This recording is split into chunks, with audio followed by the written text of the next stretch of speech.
안녕하세요. 저의 말로 때우는 여행기를 봐주셔서 너무 감사합니다. 지난 시간에 마그다가치라는 곳에서 캠핑을 하는 것까지 해서 이야기를 마쳤는데요.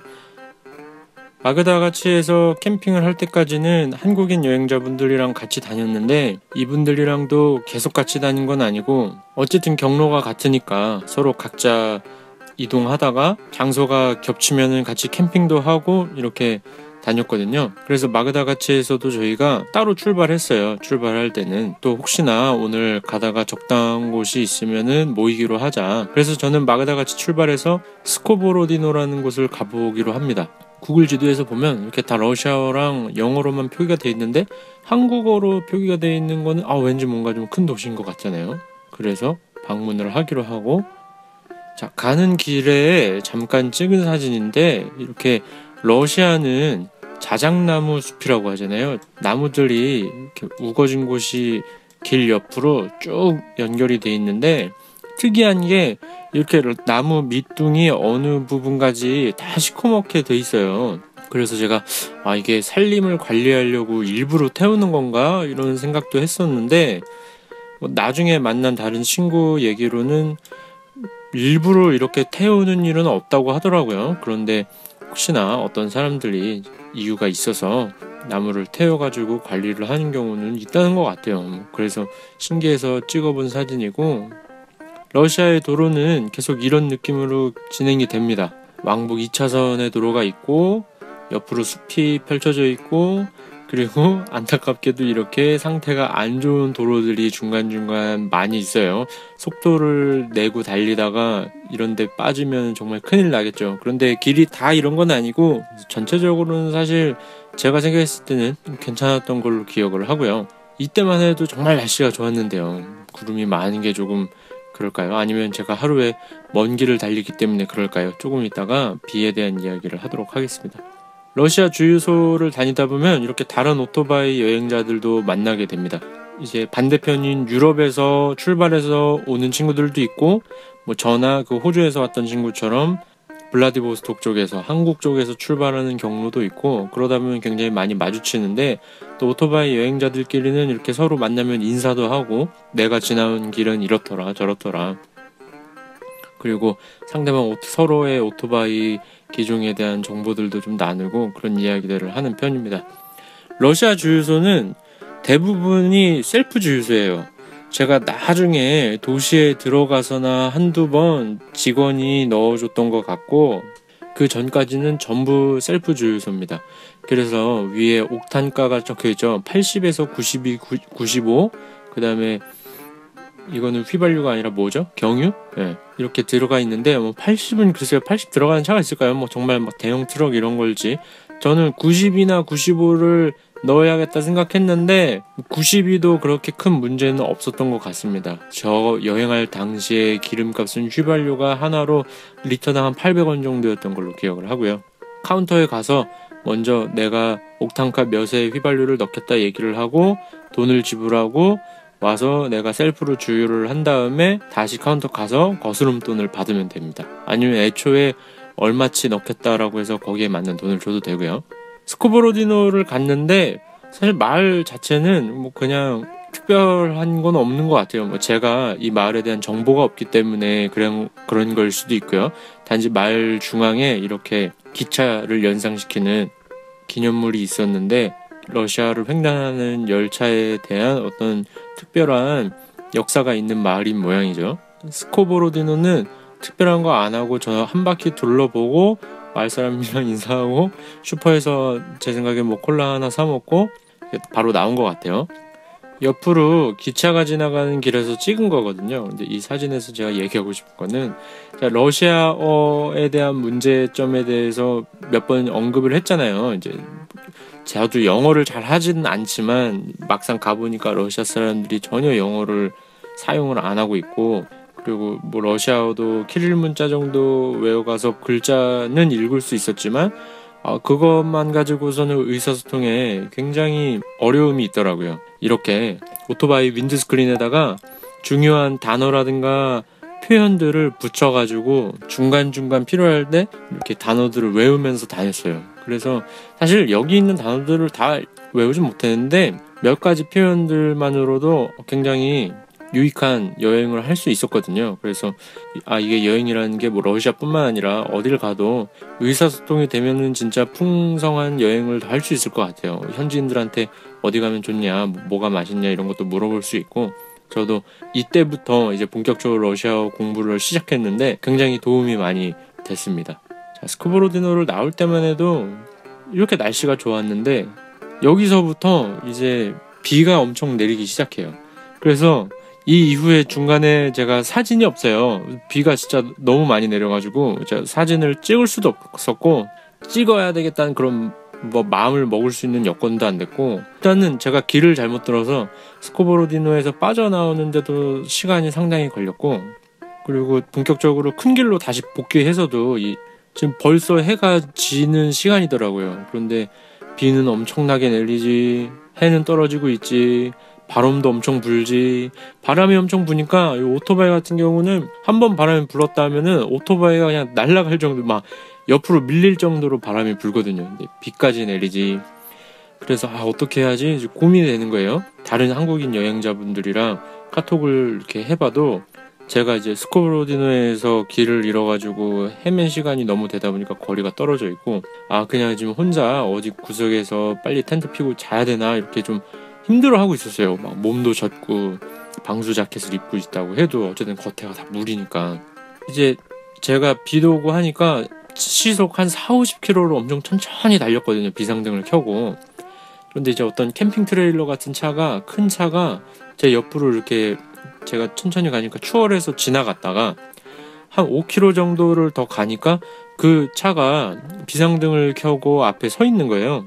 그리고서 사람이 내려서 막 손을 흔들면서 저한테 멈추라고 그러더라고요. 그래서 제가 멈췄어요.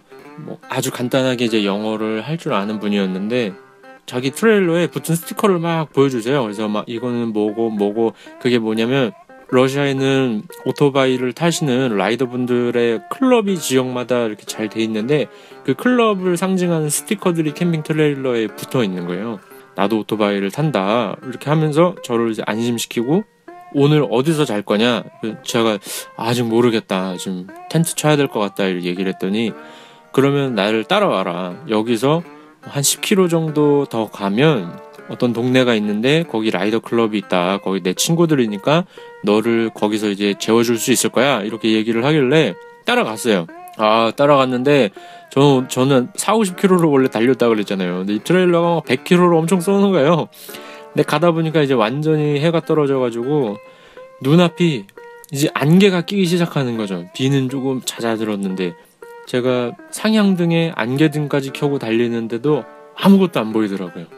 그래서 어쨌든 트레일러 따라가야 되니까 조금 속도를 냈는데, 만약에 그렇게 가는 와중에 아까처럼 움푹 파여있는 길이 나왔으면은 진짜 큰 사고가 났을 수도 있겠다라는 생각이 들어요. 다행히 도로 상태가 괜찮았고, 그래서 트레일러를 계속 따라가다 보니까 어떤 휴게소에서 멈춰요. 근데 이것도 제가 정말 인상 깊은 게, 휴게소에서 이 사람이 자기는 트레일러가 큰 차고 또 자기도 오늘 어디까지 가야 되기 때문에 마을까지는 다 못 들어간다는 거예요. 그래서 휴게소에서 다른 사람 붙잡아가지고, 심지어 서로 아는 사이도 아닌데 이 친구가 어디까지 가야 되는데 거기 좀 바래다 주세요 이렇게 부탁을 하더라고요. 그랬더니 그 사람이 흔쾌히 알겠다 그리고 그냥 출발했어요. 그래서 트레일러로 저를 안내해줬던 분은 먼저 가고, 그 다른 분들이 이제 마을로 들어가는 길을 저한테 안내해줘가지고 따라갔는데, 이 모고차라는 마을에 들어가니까 라이더 클럽에 있는 분들이 먼저 연락을 받았나봐요, 전화로. 그래서 저를 마중 나와 있더라고요, 마을 입구까지. 그래서 이분들을 따라가가지고 도착한 것이 이제 이 라이더 클럽입니다. 다음날 찍은 사진일 거예요. 아마 제가 비가 너무 많이 와서 젖어있고 힘든 상태였기 때문에 창고에다가 오토바이 이렇게 넣어놓고, 뒤쪽에 제 오토바이도 보이는데요. 아이언 엔젤스라는 클럽이에요. 굉장히 유명한 클럽이더라고요. 나중에 보니까 러시아 친구들도 많이 들어봤다 혹은 안다 라고 얘기를 하고, 여기에서 이제 러시아 친구들 한 4명 정도 있었을까. 그 클럽장이랑 다른 지역에서 또 이제 여행을 하면서 오며 가며 하는 사람들이 쉬고 있었는데, 뭐 차도 끓여주고, 전혀 사실 영어를 못해요 이 친구들도. 그래가지고 제가 좀 약간은 이제 어색한 시간을 보냈지만 그래도 이야기도 나누고, 그 클럽장이 이제 그 방명록 같은 거죠. 그래서 이 클럽에 다녀갔던 여행자들 사진도 보여줬는데, 한국인 분들도 꽤 계시더라고요. 또 굉장히 반가운 마음도 들고, 뭐 어디까지 갈 거냐 뭐 이런 이야기도 나누고. 그리고 거기에 다른 친구들이 있었는데, 이 친구들은 블라고베찬스크라는 도시가 있어요. 제가 지나왔던 하바롭스크에서 조금 위쪽으로 가면 있는 곳인데, 이 블라고베찬스크라는 곳에서 왔대요. 그리고 이 친구들은 바이칼 호수까지 여행을 할 거라고 하더라고요. 그래서 이 친구들도 이동한 도중에 모고차에 들려서 좀 휴식을 하고 있는 건데, 방향이 같으니까 같이 가지 않겠냐. 그래서 너무 좋다, 같이 가자라고 얘기를 했죠. 그 다음날의 어떤 모습이고요. 제가 오토바이 보관했던 아이언 엔젤스의 아지트입니다. 자, 이 세 친구들이랑 같이 갔어요. 모고차에서 치타까지. 왼쪽에 있는 사람이 샤샤, 그 다음에 오른쪽에 있는 사람이 안톤, 뒤에 있는 친구는 카자흐스탄에서 온 친구였는데 제가 이름이 기억이 안 나네요. 이 안톤이는 굉장히 사진 찍는 거를 좋아하고, 그래서 제가 거기서 바로 인스타그램 친구를 맺어가지고 지금까지도 연락을 하면서 지내고 있습니다. 모고차의 풍경입니다. 그냥 시골 동네죠. 비가 한참 내리고 나니까 또 그 다음날은 또 기가 막히게 날씨가 좋아요. 정말 황당합니다. 이게 날씨가 좋았다가 안 좋았다 하는데, 하루에 이렇게 달리다 보면 워낙 긴 거리이기도 하고, 못해도 하루에 30분, 1시간은 비가 내리긴 했던 것 같아요. 근데 그게 본격적으로 엄청 내리느냐 아니면 그냥 잠깐 이슬비가 지나쳐 가느냐, 그런 차이가 있었을 뿐이고요. 러시아를 여행하는 동안에는 계속 그렇게 비가 오락가락하는 그런 날씨들이 이어졌던 것 같습니다. 우리가 서로 지도도 확인하고 오토바이 상태도 점검하고 출발 준비를 마치고 이렇게 모고차를 출발을 하게 됩니다. 치타까지 587km 남았죠. 제가 지나왔던 하바롭스크에서부터는 1520km로 왔네요. 자, 치타까지 587km인데 오늘 하루 중에 열심히 가야 되는 거죠. 가다 보면 또 이렇게 아까처럼 다른 오토바이 여행자들도 다시 만나요. 그래서 골드윙을 타고 함께 여행하는 부부시더라고요. 러시아 사람들이었고, 또 잠깐 서가지고 이렇게 쫙 마주보고 오는데 막 손 흔들어서 잠깐 멈춰서 이야기 나누고 이렇게 가고, 그게 굉장히 오토바이 여행자들 사이에 어떤 이런 것들이 잘 돼 있어서 정말 좋은 것 같아요. 치타까지의 구간은 아까처럼 양쪽에 자작나무 숲이 펼쳐지는 곳보다는 이렇게 평원을 계속 달려야 됩니다. 지나가다 보면은 소떼가 이렇게 다니는 것도 많이 볼 수 있고요. 중간중간 기념비 같은 곳에 서가지고 경치도 보고 사진도 찍고 하면서 어느새 치타에 도착을 해요. 사진을 보면 치타라는 곳에 도착을 합니다. 치타에 도착했더니 여기에 또 라이더 클럽이 있어요, 다른. 그래서 지금 친구들이 그 라이더 클럽을 어디로 가야 되냐, 좀 안내해줄 사람 좀 나와라 이렇게 해서 전화 연락을 하고 있는 모습이고, 저도 같이 이 치타에 있는 클럽에서 또 시간을 같이 보냅니다.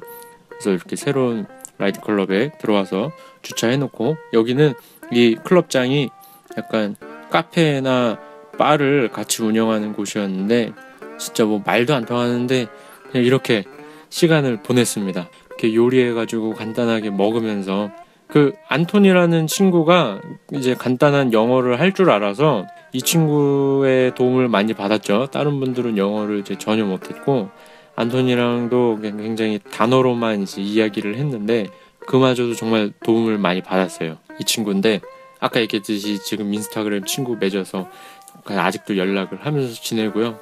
정말 기회가 된다면 꼭 다시 러시아 선물 사들고 찾아가서 방문을 하고 싶은데 그게 언제쯤이나 될까요? 이 친구가 얘기해줬던 것 중에 기억나는 것이, 이 러시아 친구들은 다 한 명은 이제 고속 알차였고, 다른 두 친구는 아메리칸 바이크잖아요. 고배기량의 빅바이크다 보니까 사실은 속도 차이도 나고, 저는 연료통이 엄청 작아요, 이 오토바이가. 그래서 자주 주유를 해야 되는 거예요. 그래서 사실 이런 것들이 같이 다니면 불편할 텐데도 정말 좀 저를 이해해주고, 안토는 앞에 서고 샤샤는 뒤에서 이렇게 저를 사이에 두고 딱 주행도 하고, 저도 최대한 뭔가 기름을 너무 주유소 자주 가면 미안하니까 좀 속도를 쫓아가면서도 좀 연비주행 하려고 이렇게 노력을 했는데, 나중에 이 안톤이 그러더라고요. 너 오토바이는 작지만 훌륭한 라이더다. Small bike, good rider라고 해줬던 이야기가 굉장히 기억에 남습니다. 이렇게 러시아에서는 같이 오토바이 타는 라이더 분들이랑 이렇게 우연한 기회에 만나서 함께 이동하는 그런 일들도 있었는데, 여행 출발 전에 사람들이 그런 얘기 많이 했거든요. 막 러시아 가서 그 스킨헤드나 막 마피아 만나면 어떡하냐, 위험한 거 아니냐 러시아는. 그런데 사람 사는 게 다 똑같은 것 같아요, 제 생각에는. 제가 호의적으로 다가가고 제가 좀 상식적으로만 행동하고 제가 무례하지 않으면, 그 사람들도 뭐 처음부터 막 악의를 가지고 접근하는 사람들도 있을 수 있지만, 그냥 평범한 사람이라면 제가 그렇게 하는데 굳이 저에게 이제 해를 끼칠 이유가 없고, 그리고 사실은 그냥 그렇게 사람 사는 거다라고 설명하기에는 러시아에서는 저는 너무나 친절한 사람들을 많이 만났고요.